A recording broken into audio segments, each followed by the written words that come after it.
Hello guys, আমি বড়হান। ভাই বোনের মতো এক অন্যতম সুন্দর সম্পর্কের গল্পে স্বাগতম। এটা আমাদের গল্পের প্রথম পাঠ, পাঠ ১।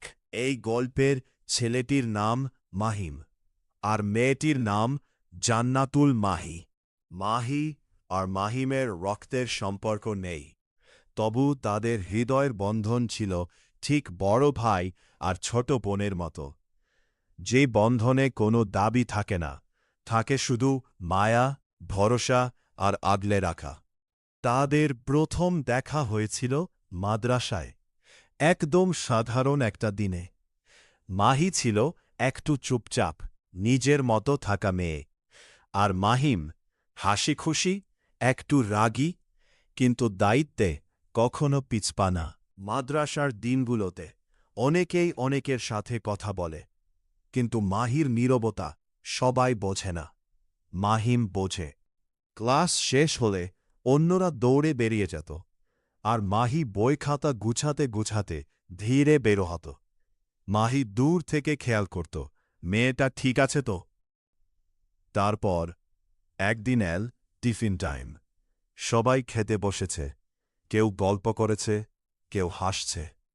হঠাৎ মাহি খেয়াল করল, তার একটা বই নেই। প্রথমে ভাবল, হয়তো ব্যাগের অন্য পাশে আছে। আবার ব্যাগ খুলে দেখল, একটা একটা করে খাতা বের করল। মাহির বুকটা ধড়ফড় করতে লাগল, কারণ বইটা শুধু একটা বই না, ওটার সাথে ছিল তার দায়িত্বের ভয়, শিক্ষকের বকা, আর সবার সামনে লজ্জা। ঠিক তখনই মাহিম এগিয়ে এসে দাঁড়াল। মাহির চোখ মুখে দুশ্চিন্তা দেখে সে থেমে গেল।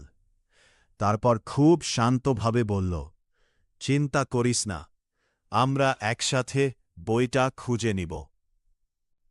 এই ছোট কথাটাই ছিল তাদের প্রথম কথা, আর ওই দিন থেকেই একটা নতুন সম্পর্কের শুরু। মাহিম শুধু কথা বলেই থামল না, সে সত্যিই খুঁজতে শুরু করল।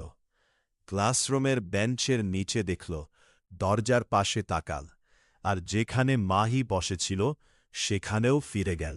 আর মাহিকেও বলল, তুই চিন্তা করিস না, আমি আছি। এই আমি আছি কথাটা মাহির কাছে সেদিন অনেক বড় ছিল। সময় গড়াতে গড়াতে মাহি বুঝতে শুরু করল, মাহিম শুধু একজন বন্ধু নয়, সে সত্যিকারের বড় ভাইয়ের মতো। কারণ মাহিমের পাশে থাকলে মাহি নিজেকে নিরাপদ মনে করত। কেউ মাহিকে কষ্ট দিলে মাহিম চুপ করে থাকত না, কখনো কড়া গলায় বলত, আরেকবার এমন কথা বলবি দেখিস। আবার কখনো শুধু সামনে দাঁড়িয়ে থাকত, যেন বোঝায় এই মেয়েটা একা না।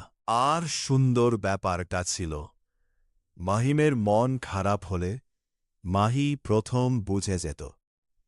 মাহি কথা কম বলছে, হাসছে না। মাহি চুপচাপ এসে জিজ্ঞেস করত, ভাইয়া, কি হয়েছে? কখনো মাহিম কিছু বলত না, কিন্তু মাহি চোখের ভাষা পড়ে ফেলত। কারণ সম্পর্কটা ছিল এমন, যেখানে কথা না বললেও সব বোঝা যায়। মাহিম কখনো মাহির বাগটা তুলে দিত, কখনো বলত, তুই আগে গিয়ে বস, আমি পানি নিয়ে আসি। আর মাহি মাহিমের জন্য মন থেকে দোয়া করত। কিছুক্ষণ খোঁজার পর তারা বেঞ্চের পাশে এক কোনায় বইটা খুঁজে পেল। মাহির মুখে তখন ছোট্ট একটা হাসি, আর মাহিম শুধু বলল, দেখলি, হয়ে গেছে। সেদিন থেকে মাহির ভয় একটু কমে গেল, কারণ সে জানত সমস্যা এলেই পাশে দাঁড়ানোর মতো একজন আছে। ঠিক যেমন বড় ভাই পাশে থাকে নিঃশর্তভাবে। আর মাহিমও যেন দায়িত্ব নিয়ে ফেল, মাহি যাতে কখনো একা অনুভব না করে। এইভাবেই ধীরে ধীরে তাদের বন্ধনটা আরও শক্ত হল, ভাই আর বোনের মতো। তো এই একটা ছোট কথায়, চিন্তা করিস না, শুরু হয়েছিল এক সুন্দর ভাই বোনের মতো সম্পর্ক। আজকের মতো এইটুকুই। গল্পটা যদি আপনার ভালো লাগে তাহলে কমেন্টে লিখবেন পার্ট 2। ইনশাল্লাহ আমি তাড়াতাড়ি পরের অংশ নিয়ে আসব।